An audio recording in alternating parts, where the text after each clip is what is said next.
was on the Lee County School Board. I was the first ever African American to be on the school board, so I was one of the firsts. So I have stories. I'm certain do. But let me let each of you introduce yourself and say who you are, and kind of to get us into the flow. If you can introduce yourself and also answer the question, why is Black history important to education? I'm Dr. Shirley Maxine Chapman. All right. And I have been a part of this Lee School District since I was 8 years old.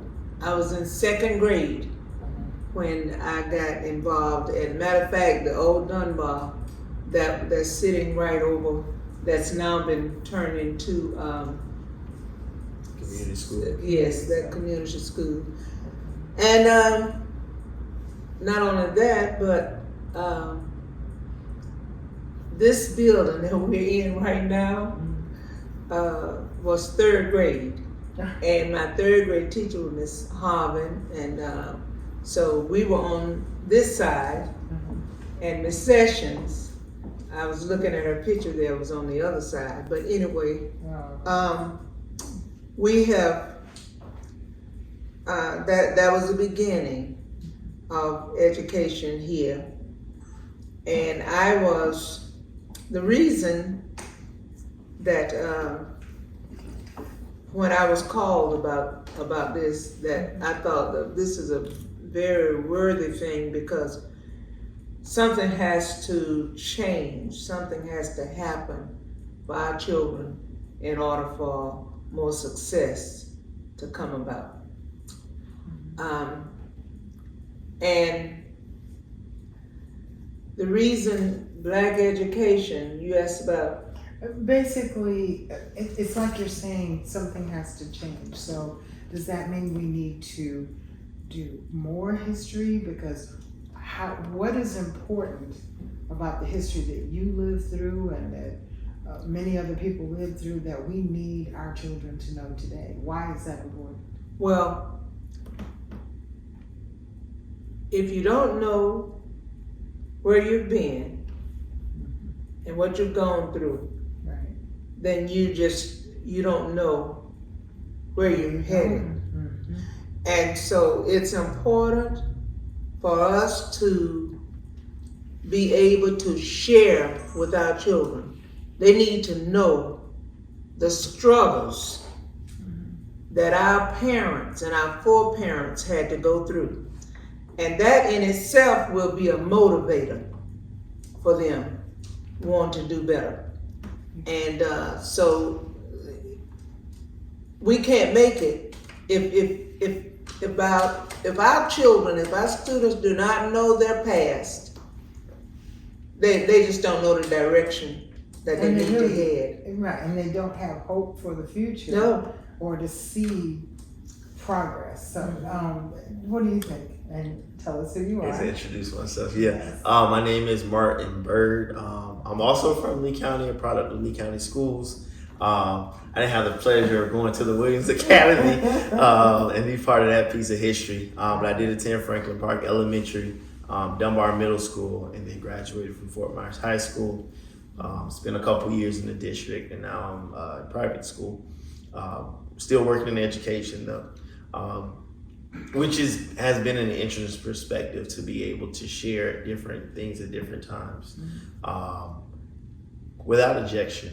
That was probably something that I wasn't quite sure of when I came there, the openness to that, but that was a good thing to kind of work off what Dr. Chapman was talking about, the good and the bad. History is really told from a perspective.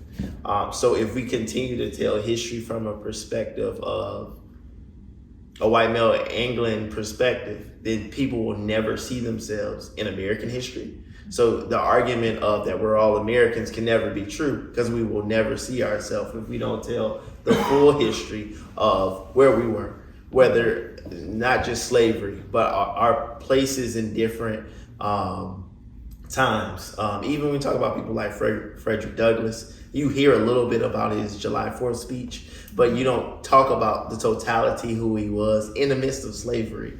So when even in the struggles, we can honor well as the accomplishments, and we can play the yin and the yang off both, and know that when we have went through and we have persevered, but then we have went through and we had to persevere again. So know the ups and downs, as well as our ability to get through and our place in American history and world history.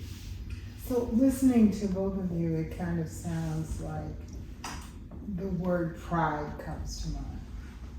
And how can you have pride in something that you're not a part of? And I've heard quite a few educators talk about having someone that looks like me. I can remember, and yes, I'm older than Anna, but anyway, I can remember. You're not younger than me? There we go. But when the first TVs and people were watching TV, and you're outside playing and somebody say, oh, there's black people on TV. And you drop the ball, you drop everything, and you're running in the house to see black people on TV. Because it was such an anomaly. It was like, wow. You know, we think about, what was it, moving on up to the east side and all of those Jeffersons. The Jeffersons, yeah. All of these things showing how black people were progressing.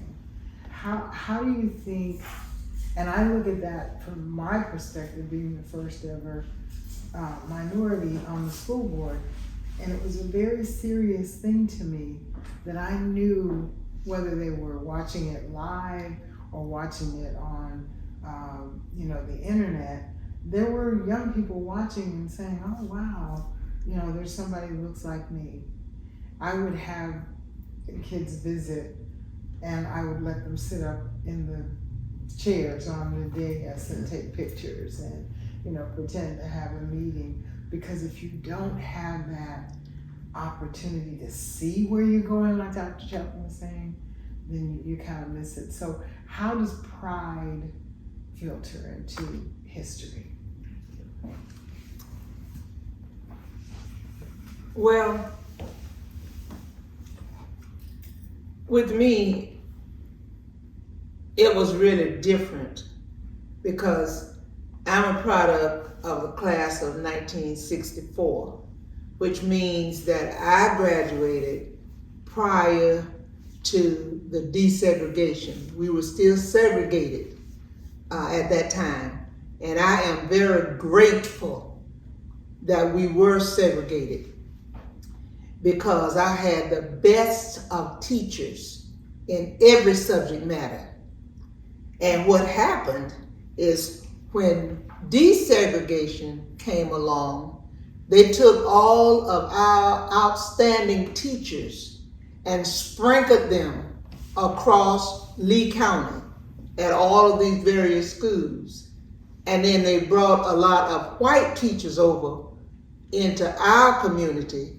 And a lot of them, to tell you the truth, were pretty much fearful of our students. And the same kind of education was just not being given at that time. It was not being shared at that time. So I consider myself grateful and fortunate that I was able to graduate from a segregated school. So, and it's interesting, so you're basically saying too that the teachers that looked like you took pride in teaching students that look like that. Absolutely. So it's full circle. Absolutely. How do you see that now? You taught in the public school, and how do you see that dynamic that she's talking about? I mean, even now, I work in a private school, so there's a small population of black students. So for me, I have to stand at the door. So if they don't know something, I want to make sure they know it. So like we as a community, we always feel like we're a reflection of each other. So we never want to leave somebody behind. We never want to make who will come after us look bad. So we want to make the way better. So it's always about making sure they have every opportunity, every leg up, every bit of information to succeed. That they're not left behind. That if perhaps there are teachers or there's people that may not feel a connection to them, that may not give them that give them what they may give to other students, that we step up and we make sure that happens. So I think it's still the same. We know there's still not a lot of African American teachers, definitely not a lot of African American males. Right. So it just heightens the importance. So how do you answer someone that says, I don't see that as a problem because we should treat all children the same? Well, you know, let me give you an example. I was the first assistant principal at Colonia Elementary when it was brand new. And naturally I'm black. So I was the first assistant principal. And I had a white teacher to come to me and said, Dr. Chapman, I have some of my African American students and they're using the N word. And is there a way that I can, how can I deal with that? Or would you address it? I said, I'd be glad to address it. So she brought them down to my office and she said, and so when she brought them there, and I thanked her for bringing them, and I told her, I said, now you can be excused. And she said, this conversation ain't for you. It's not for you. You mean I can't hear? I said, well, let me just put it this way. If you remain in the room, I won't be able to address it the same way. If you want me to get the best results, then you need to. Yeah. And that's what I said. And you know, and it did. And when she left, I said to them, I understand what you're saying. And I say a lot of times, you know, we do the same thing, you know, in our community and with one another. I say, but you know, I hear if any white student call you the N-word, you're going to be ready to fight. Exactly. I said, so you can't say it to one another and then get upset when you hear them say it. So the best way to handle that is don't say it here. Exactly. I said, wait till we get home and then we can deal with one another. And it worked. And you know it's like you're saying though, today, and if you don't have the teachers that are like you that really understand what's going on and like you that are trying to help them, what is being said to those children? And this is where I get into the discipline and academics, because a different scenario, I mean, same scenario with a different outcome, is someone who doesn't understand the cultural difference, and all of a sudden that child's a discipline problem. All of a sudden they're expelled from school for 3 days, and they're already behind. Now they're behind her, further and further behind. So one of the things that I have focused on is discipline and academics. Do you feel that the two are hand in hand? How does one? I teach math, so I would say yeah, because math is really like order and instructions. So, but at the same time, to your first point, unconscious bias is real. Like even I know people who are not, they're an advocate, but like we all have our own unconscious biases that even when they're advocating, it may come off to like wrong. Like that lady was advocating, but she still didn't even be in the room because it just. So give a clear example, because somebody out there is going to see this and not understand what is unconscious bias. So it's just like the teacher comes to the room and she's like, I love all my kids. And then she got 3 kids from off of MLK and 2 of them bad, right? She get another year and 2 of them bad. And then the next year, the new 2 kids in MLK, she's just gonna assume they bad. So like, it's not, I don't get to get, and I had 2 straight, 2 out of the 3 was bad. You look the same, you talk the same, so yeah. So it's like, I've dealt with you before, and she's like, it's not about race. Right, no, you bad. Yeah, and it may not be, but to her, it's somebody said something like, oh, off of MLK, you better be careful in the area. I'm like, have you ever been in the area? You're just like, it's what I've heard, it's repeated, so it's drilled down, so that's what I think, and that's the truth. And that's the way it is. So how do we fix even something like unconscious bias? How do we get people, because now, I mean, it's pretty clear we're not going to be able to teach certain things, and I'm being very delicate about this, but certain things are kind of off the table. And so how do we teach those life lessons to adults and to kids without having just straight in your face, this is the way it is? Well, I tell you right now, I break the rules. I'm just being honest. Because, right. She's no longer employed. When they said, for instance, when they took prayer out of school, they took prayer out of school, but they didn't take it out of me. Mm-hmm. Right. And so, after we do the pledge, and I remember well when I was at Franklin Park, you said you were a student there. I was a student there when it was brand new, and then I came back and taught there, 5th grade. So we would be, after the pledge, everybody would be, doing a moment of silence. That's what they call it. Yeah. And I'd be moving my lips, and I did that on purpose. Yes. And the student said, when you be moving your lips, you be praying? I said, yes. But we ain't supposed to pray. I said, nobody can know what I'm saying. I'm not speaking it out verbally. Mm-hmm. And so it got so when it was a moment of silence, what you think my students started doing? That's right. The same thing happened to me. So you see certain things that they can't change. They can't stop that. And so I've learned that, and I told teachers, I was an administrator, and like I say, I was the first one at Colonia Elementary as assistant principal. And the teachers would talk and carry on, and Tom Harriman was the principal. He said, Shirley, it's your time, when we had something to address the staff with. And I said, look, they aren't ready to listen. They were talking to one another and grading homework papers and everything on the side.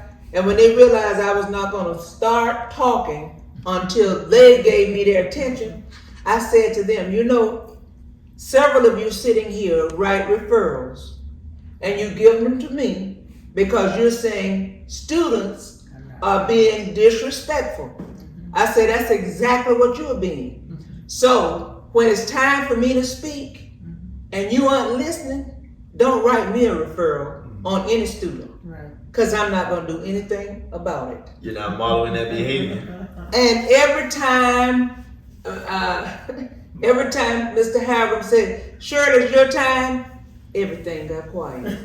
Because they know I meant business. Mm-hmm. But see, it's a learned response. I know, and I also told teachers, students don't care what you know until they know that you care. And we need to stop thinking because we're the teacher and they're the student. When we get up, everybody's supposed to give us your attention for what? What have you done to earn it? Yes. So you see, a lot of what's going on in the system right now is really not the student's fault.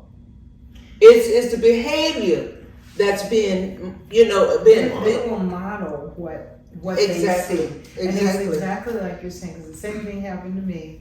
And kids, teachers would come in when pledge or whatever, and my kids are sitting there, moving their lips because they saw you do it. Yeah. And parents and adults don't understand how powerful their example, not their words, their example is. So that's right.